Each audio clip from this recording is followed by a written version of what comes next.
Tantor Audio, a division of Recorded Books, presents The House of Fragile Things, Jewish Art Collectors and the Fall of France, by James Mcauley, narrated by Derek Perkins. Publisher's note: this audiobook may refer to visual elements included in the print and e-book editions of the book. Introduction. A letter. All that remains is the art. The Aubusson tapestries, the Sèvres turines. When you pass into the courtyard of the Musée Nissim de Commando, home to one of the world's most exquisite collections of 18th-century objets d'art, what you notice first is a pair of marble plaques. The original is grand. Unveiled when the place opened in 1936, it commemorates the museum's namesake, Nissim de Commando, a young man of 25 who died fighting for France in the First World War, and whose father, Moïse, a wealthy financier, donated the family's collection to the nation in honor of his fallen son. The second is smaller, almost an afterthought. Added decades later, it reveals that in 1943 and 1944, a few short years after the museum opened, Beatrice de Commando, the founder's daughter, her husband, the composer Léon Reinach, and their two teenage children, Fanny and Bertrand, were deported to Auschwitz, where they were all murdered. Since I first ambled into the museum, the lacunae in this story have bothered me in the way a dripping faucet does, a faint little trickle that becomes a deafening sound. I suppose this is a classic hazard of microhistory. You go on with your life, but while washing dishes or running in the park, you find yourself thinking about a group of people whose significance is not immediately obvious, but who nevertheless seem to represent something important, albeit what, exactly, you can never quite decide. You keep searching anyway. In my case, after years in the archives, on the top floor of the Musée Commando, in the reading room of the Bibliothèque Nationale de France, and in a number of private homes across France, I finally made the acquaintance of a man who knew something of this family's inner life beyond the ledgers of their accounts and the deeds to their properties. His mother had been close to Beatrice in childhood, a neighbour of the Commandos at their country estate in Aumont-en-Alate. One chilly autumn afternoon in 2019, in the living room of his apartment in the affluent Paris suburb of Neuilly, he handed me a demi-tasse of Nescafé and the dream of any historian. 2 letters Beatrice had written to his late mother, and that he kept in a slant-top desk, one dated 1917, and the other dated September 1942, exactly 3 months to the day before her arrest. By then, I felt I knew Beatrice de Commando. I had a letter her mother wrote to her and her brother in 1903, when Beatrice was 9, telling them she was leaving their father to marry another man. I had the transcript of an unpublished interview conducted in the early 1980s with a second cousin, who alleged both that Beatrice was hard of hearing and that she hated the Ancien Régime objects that Moïse obsessively collected.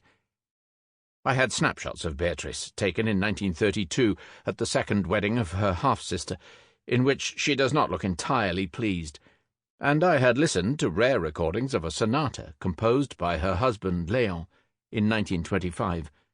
Most of all, I had a string of letters Beatrice exchanged during the early years of the German occupation with the Commissariat Général aux Questions Juives, the central body charged with imposing the anti-Jewish laws in France. Her main request? To insist that her sequestered accounts still be regularly debited to continue paying the non-Jewish workers her family had employed for decades. She counted them out, one by one. To my knowledge, all these people are Aryans, except Madame Tedeschi, who has a blocked account, and Madame Danon, she wrote.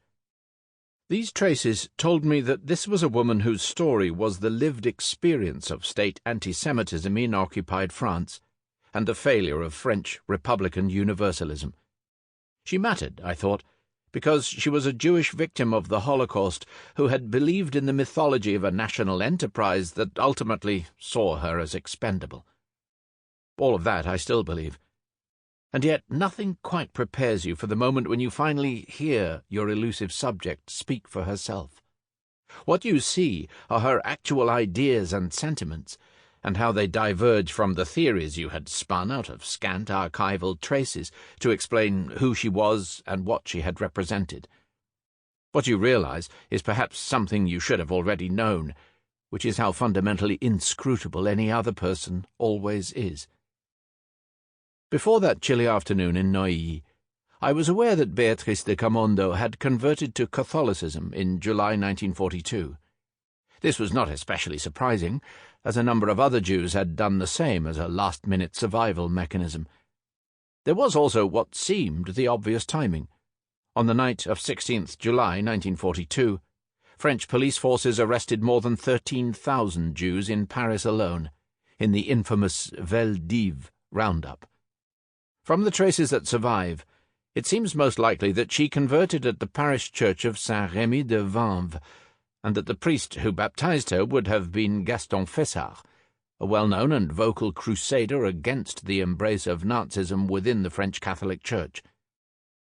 Given all of this information, I had assumed her conversion was probably a failed attempt at an insurance policy. But, reading Beatrice's letter, I realized I knew next to nothing about her at all. As unlikely as it seems, she appears to have been a genuine convert, a possibility I had never considered. Yet her language leaves little room for any other interpretation. And then, more often, I am sure that I am miraculously protected, she wrote to her friend, a devout Catholic, underscoring her own certainty. She does mention the nightmare of the yellow star, which all Jews over the age of 6 in the occupied zone had been required to wear since May of that year, and she does ask her friend about a mutual acquaintance, Irene de Leus, née Mannheimer, who had only one Jewish grandparent, had been baptized long before, and had married into a prominent family of Catholic diplomats, only to be classified as a Jew by Vichy authorities on 13th July, 1942. But Beatrice does not seem to entertain the possibility that the same fate could befall her as well. Philippe Pétain, the head of the Vichy government, personally intervened to save only 3 French Jews, one of whom happened to be a mutual friend of the Camondo, Marie-Louise de Chasseloup-Laubat. In photographs that survive, Marie-Louise appears regularly on the hunts and the country weekends that Beatrice obsessively documented in her tattered albums. My sense is that she believed she could eventually arrange the same sort of special exemption for herself and her family. But whether she still thought so late as September 1942, I do not know.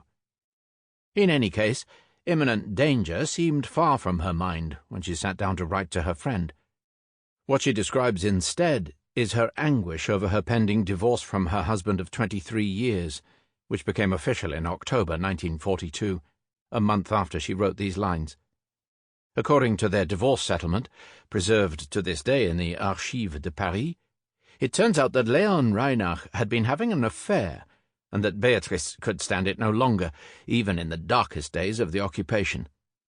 In her letter to her friend, she makes no mention of her frozen accounts, or of the fact that Nazi authorities had already confiscated one of her most prized possessions, Renoir's 1880 portrait of her mother, Mademoiselle Irene Caron d'Anvers, which had by then already passed into the hands of Hermann Göring.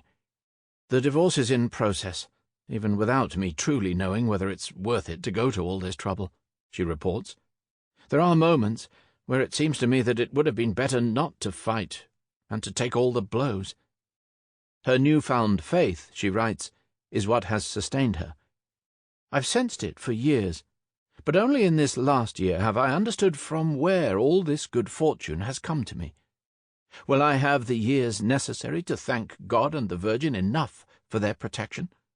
I am so little and so low, so unworthy. She even exhibits a bit of what we might call the convert's zeal. Towards the end of the letter, she concludes that she was delighted to learn that her son, Bertrand, seems to have been convinced by his sister to join the church as well.